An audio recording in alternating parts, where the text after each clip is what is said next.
Time is rolling away for all of us at the same pace. If you sit, it rolls away, if you sleep, it rolls away, if you do something, it goes away, if you don't do anything, it goes away. You're happy or miserable, it goes away.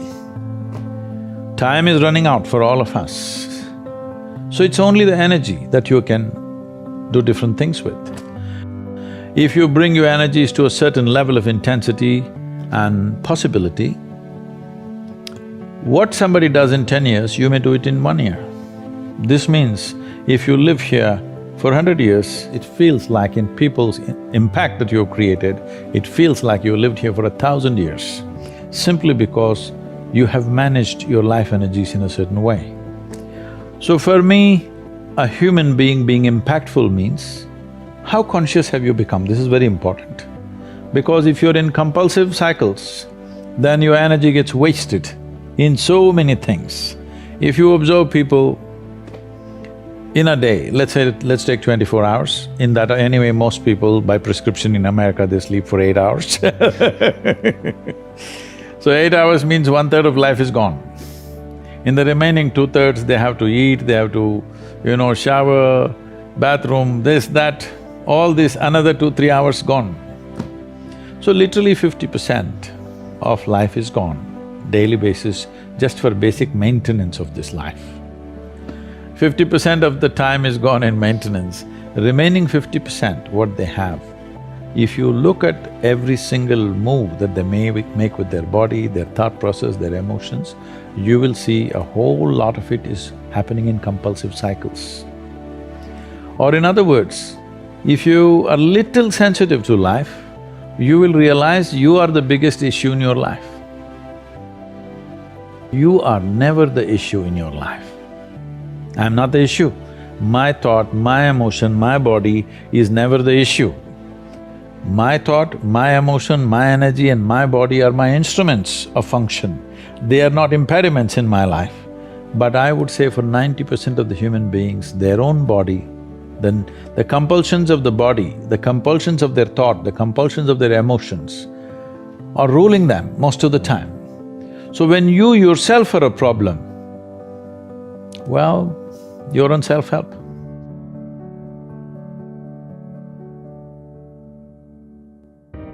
Your joy and misery comes from within you. Right now, you can look at everything joyfully. What is a problem, try to find a solution to it. Or you can look at everything with great sense of misery and you become part of the problem. This is a choice you have. Either you become part of the solution or part of the problem. If you are joyful, you will become part of the solution. If you are miserable, you're also part of the problem, isn't it? And you could also become the source of problem for somebody But see, all this is happening because people are not conscious that they're mortal. They think other people die. They don't know consciously that I will die. As I sit here, my clock is ticking away.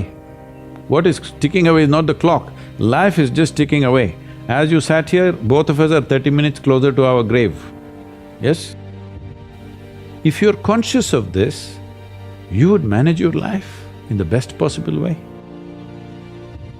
See, the problem with every generation is the previous generation thinks the next generation is all confused. It's not true, right? It's not true. It is just that the older generation is not able to come to terms with the new possibilities that the next generation is exhibiting. But one concern is physically, mentally, the next generation, the generation that's coming up now, seems to be much weaker than the previous generations, especially physical strength I'm saying, because I'm not talking about you being a muscle man or something, but this is weakening of the species, which is dangerous over a period of time. Maybe after some time only 2 thumbs will be living because the only thing they do is text they may be having big thumbs, but nothing else growing in them. So I feel the youth of today should get little more in terms of physical activity, little more into nature, maybe climb a mountain, maybe swim in the lake. How will a young person gain strength, courage, learn to handle many things If you don't do something little unpredictable, see, all human experience comes from within, isn't it? I don't know what kind of geniuses thought these things. I know in America there must be 1,000,000 books telling you how to, milk happiness from something else or somebody else but all human experience is generated from within. What comes from within you must be the way you want it, isn't it? Isn't that simple enough, I'm asking? What comes from around you may not be the way you want it, but what comes from within you must be the way you want it. If whatever happens within you the way you want it, will you be blissed out or miserable?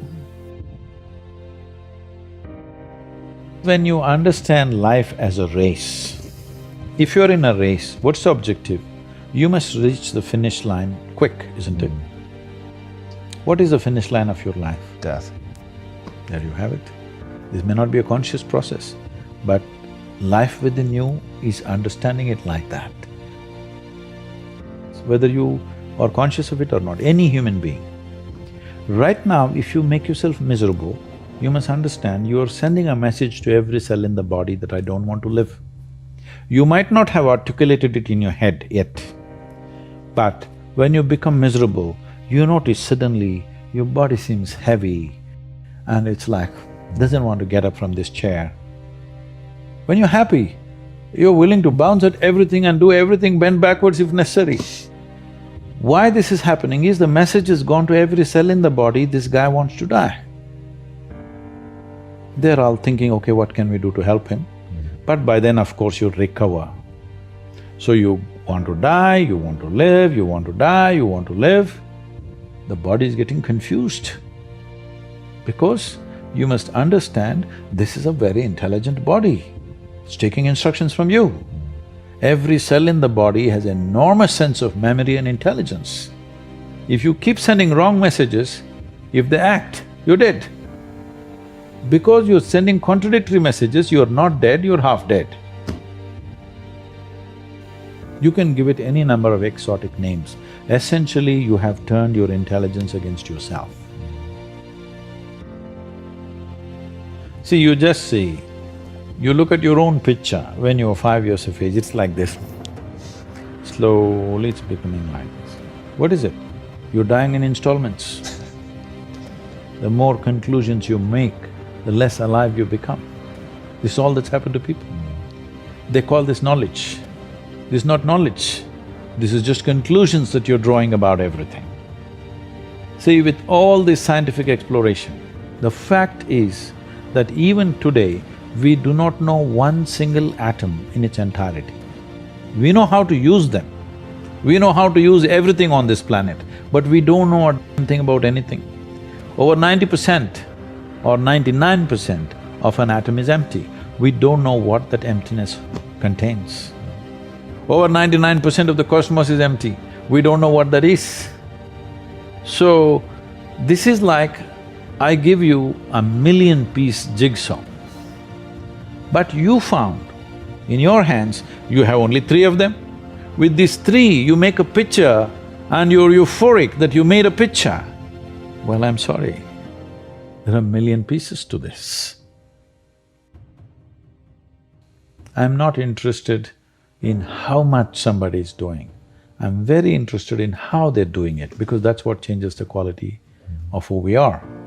Because the content of our life will not change our life. It is the context of our life which changes our life.